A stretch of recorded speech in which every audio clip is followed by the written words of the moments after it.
I do know, I think that just like in Rwanda, so many people did not speak up.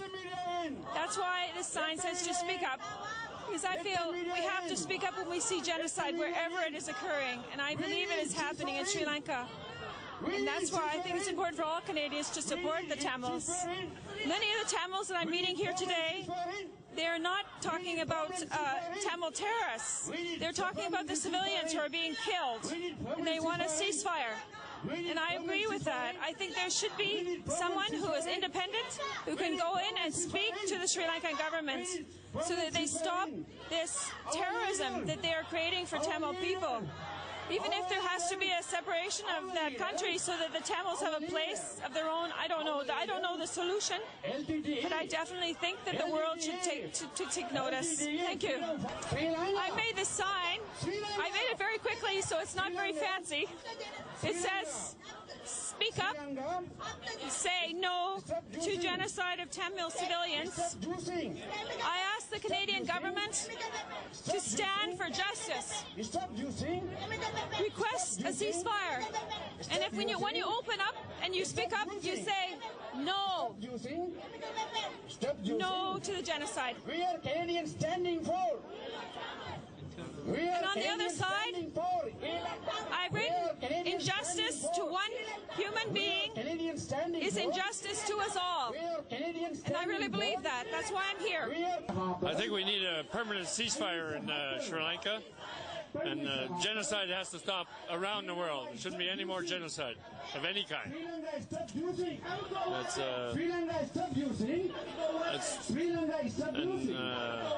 And Harper needs to do something about it. And make sure he's declared you a terrorist group. He needs to change that because you're not a terrorist group. You know, it's false reports from Sri Lanka government. We're going to take a short break. When we come back, we'll talk about the collateral possible damage by, putting up an economic embargo on a grassroots level to the actual innocent population in Sri Lanka. We'll take a break, and when we come back, we'll talk more. Is 30% the highest inflation rate anywhere in Asia. Mm-hmm. Now, the government is bankrupt, fighting a war that they cannot win. And I don't believe for one moment that we will lose the fight for Tamil Eelam. I may not be alive. I'm 77, but win we will. Mm-hmm. So, they are prepared to spend all this money. Now, they are running out of money. So, what do? They go to the International Monetary Fund, who are now and go begging for it, despite the fact that Mr. Cabral, the governor of the central bank, said that their economy is in great shape just 3 months ago. And the guy doesn't know what he's talking about. Why he's the governor of the central bank, I wouldn't know. Now, IMF are not known to give their money without getting a pound of flesh back. And that pound is going to be that the inflation rate be increased even further, the taxation burden be doubled. Or the people, I don't know whether you or anybody else is aware that Sri Lanka has one of the highest suicide rates in the world. And it's not Tamils who are committing suicide, not only Tamils. Tamils in concentration camps are. They've been killed. Yeah, they don't need to commit suicide. They get killed if they hang around long enough. Right. But the Sinhalese, for people from my village in the south, they are drinking insecticide and committing suicide because they just don't know where their next meal is coming.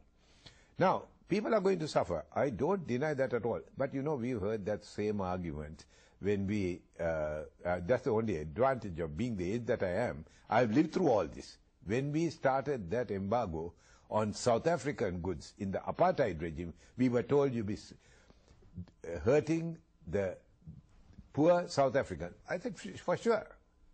But then, at the end of it, we are going to get a South Africa ruled by the majority people.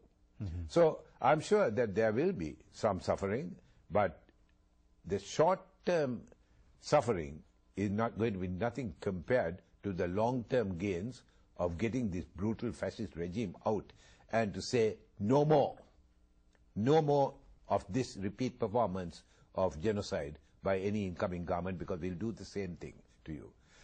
there's one other point that what you missed, or I missed rather, and that is the not only the banning, we'll have to approach the trade unions and tell them, as we did with apartheid South Africa, don't touch anything, either going to Colombo or coming. Either passengers going by air to Colombo, maybe via Singapore, or tea coming into these countries, will not unload it, will not do anything.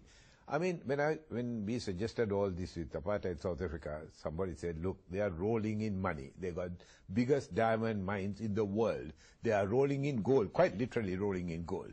You think they are going to come down and worry about some economic boycott? They did. And the economic boycott was so great that South Africa had to settle to dismantle apartheid. We'll have to lobby the cricketers not to go and play in play cricket. The cricket mad country, and say as a gesture, until the killing stops, we are not coming. We'll have to lobby the tourist trade and say, yes, beautiful beaches, but our blood-stained beaches stained with the blood of my Tamil people in the north and the east, and my Sinhalese people in the south. So I think that we will have to lobby all of these.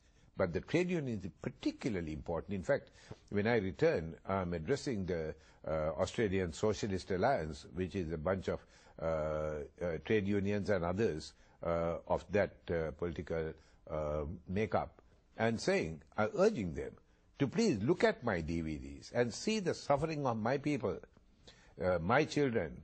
The Sensual bombing affected me deeply because they were my children who were being bombed.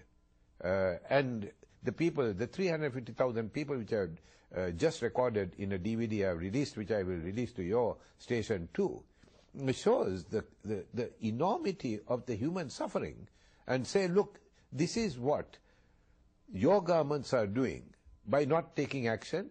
We can't alter government action. What we can do is what we can do at grassroots level, down on the ground, by not buying Sri Lankan goods and using, say, Indian goods or alternatives. And you can help us in stopping genocide by refusing to service ships and tourists going in and out of Sri Lanka. If we can only get that done, and we can do the impossible, and that is to persuade the plantation Tamils to down their tools. You see, the plantation Tamils were very badly treated by the Sri Lankan Tamils at a time when I was a kid. And I couldn't believe that one ethnic group would treat members of the same ethnic group. I mean, Tamils are Tamils. The Jaffna Tamils looked down on the Batticaloa Tamils. Below the Batticaloa Tamils, way below that, came the coolies. They are the South Indian laborers brought in who put Sri Lanka on the map. Now the wheel has turned full circle, because if we can get the coolies on the tea estate to down their tools, that will be the end of Sri Lanka's economy, because 75% of the income today is from tea. Everything else has dried up. The people working in the Middle East are coming back in droves. There is unemployment, not only unemployment, but loss of revenue. The tea trade is falling, rubber is falling, cinnamon is falling, tourism is virtually down to zero. So where is the money coming from? Foreign exchange. Exactly. So colonialism today takes the form of foreign grants. And that's what if we can stop it, fine. If we can't, then we'll take the Sri Lankan government to a halt by, firstly, create economic boycotts, and, if possible, supporting the Sinhalese and others, particularly from the left parties, the NLSSP, who are the only people like Vikramabahu Karunaratne and Siritunga Jayasuriya, to sit down and say, I'm sorry, we are not moving. We are bringing 50,000 people to Colombo, and we are going to block the streets until you stop this war. And they are quite capable of doing it.